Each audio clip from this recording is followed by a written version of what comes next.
Hello friends, Gautami பேசுகிறேங்க. எல்லோரும் எப்படி இருக்கிறீங்க? இன்றைக்கி ஒரு ஃபங்க்ஷன் சொல்லிட்டுங்க ரிலேட்டிவ் வீட்டுக்கு போயிருந்தேங்க. அப்போ இந்த நெல்லிக்காய் மரத்தை பார்த்தேங்க. சரி, அது ஒரு வீடியோ எடுக்கலாம் அப்படின்ட்டு எடுத்தேங்க. இந்த நெல்லிக்காய் மரத்தை பார்த்தா அவ்வளோ நாவில் வந்து ஊறுங்க. இதை வந்து அப்படியே உப்பு மிளகடி போட்டு சாப்பிட்டா எப்படி இருக்குங்க. இது சின்ன வயசில் எங்கே கிடைச்சாலும் அதை பொறிச்சு சாப்பிடும். இது கொஞ்சம் பிஞ்சாக இருக்குங்க. இது இன்னும் வந்து பெருசாகலை. ஆனால் வந்துட்டு அவ்வளோ கொத்துக்கத்தான் பிடிச்சிருக்கு பாருங்க. அவ்வளோ சூப்பராக எங்களுக்கு ஃபஸ்ட்டு வச்சுருந்தாங்க. அப்புறம் இடையில கொஞ்சம் அதை வந்து வெட்டிட்டோம். ஆனால் அந்த நெல்லிக்காயெல்லாம் சாப்பிட்றதுனா அவ்வளோ பிடிக்குங்க. யாருக்கு தான் பிடிக்காது நெல்லிக்காய்னா? அது உப்பு மிளகடி போட்டு சாப்பிட்டா அவ்வளோ. இதில் வந்து ஊறுகாய் போடுவாங்க நெல்லிக்காயில். அவ்வளோ நல்லா இருக்குங்க.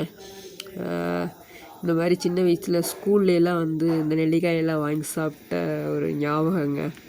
அவ்வளோ சூப்பராக பிடிச்சிருக்குது பாருங்க. இங்கே பாருங்கள், பெருசானா எவ்வளோ சூப்பராக இருக்குங்க இந்த காய் பொரிச்சு சாப்பிட்றக்கு. ரொம்ப ஹெல்த்துக்கு நல்லதுங்க இந்த மாதிரிலாம் இருக்கிறது. தேங்க்யூ.